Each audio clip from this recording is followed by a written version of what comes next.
Today our guest is Adriana Trigiani, who is a famous author. Her most recent book is Brava Valentine, which is going to be a series, and she also has a young adult series. And hopefully we'll soon see a motion picture, where she is the director, based on one of her books. And I hope that's going to be sooner rather than later. Anything else that you would add to introduce yourself? No, I think that's perfect. This is actually a take two. So, is there something in this writing and now directing? Is this something that you've always wanted to do?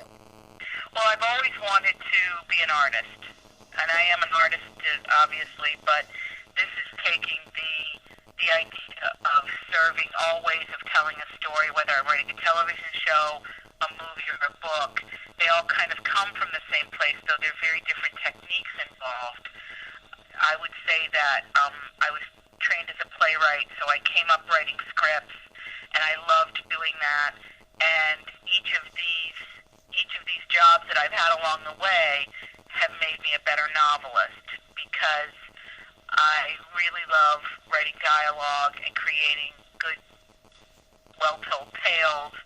And certainly when I write a series of books, it's a lot like creating a community of characters and writing them week after week. So I feel like it all feeds each other. Being Italian, I will say that if you haven't read Adriana's books, you should.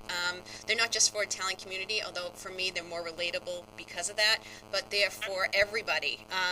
She just writes terrific characters. There are Italian themes in some of the books, and certainly Italian characters, but I would say the whole Big Stone Gap series, at first I was branded a Southern novelist, and then, because I grew up in Big Stone Gap in southwestern Virginia, but then I began to write other stories that took place in different parts of the country, and I'm very proudly an Italian American, but I would say that you find a pretty good cross-section of characters in all the books. Very true. Any time did you want to give up, and how did you overcome it? Well, I think that everybody wants to give up, right? Life is really hard. Yes. You go, geez, what am I killing myself for? But the truth is, I'm compelled to do this. I could no more stop doing it than stop breathing, really. It's so organically a part of the way I try to communicate in the world, is telling stories. Hopefully people laugh a lot, that's important, but also that we connect to one another. It's just my way of reaching through. And I don't think that ever changes.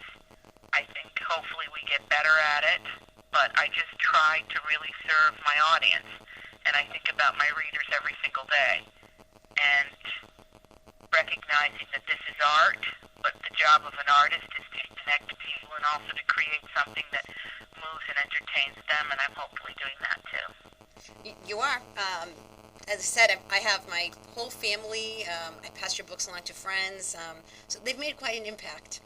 Thank you so much. That's the whole thing that's great about books, and this is why books will never fade, because it's important for us to be able to hand somebody something and say, oh, here, read this. Certainly that's how I get a lot of my books.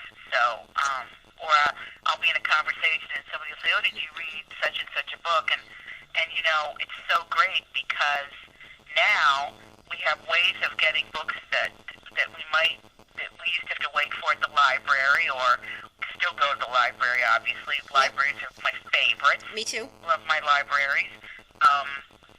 And then just to recommend and share, and certainly the book club movement has changed the way we read, because we're now sharing in community a certain title, and I think that that's great.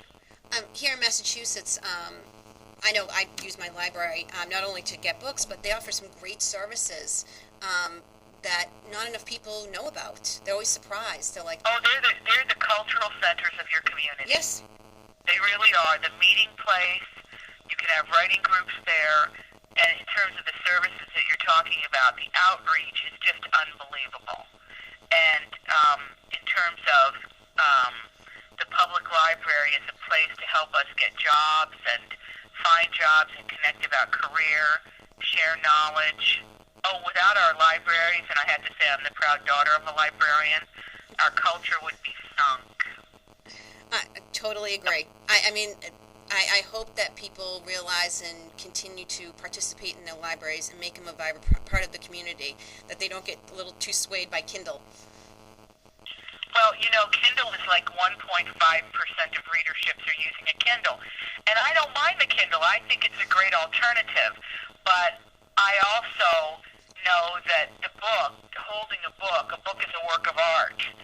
And that's a really, really important thing for everybody to remember. Is that if you love that physical book, then you will always love that physical book. So you should always keep that in mind. Going forward, fight for it because it is a work of art. What the radio show is based on is kind of 4 elements of business: marketing, project management, which is kind of like a system of getting things done, and legal and insurance. In attaining where you're at right now, did you network with different groups or market yourself in any way? Well, it actually was again, I use the word organic, it was a very natural, organic flow how I began to market myself. My publisher put me 10 years ago on a very extensive 64-city book tour. So I extensively traveled, and when I did, I began to collect addresses, email addresses, and also book clubs. And I talk to 4 to 5 book clubs per week to this day. Wow. Ones sometimes repeat. I have a very extensive mailing list.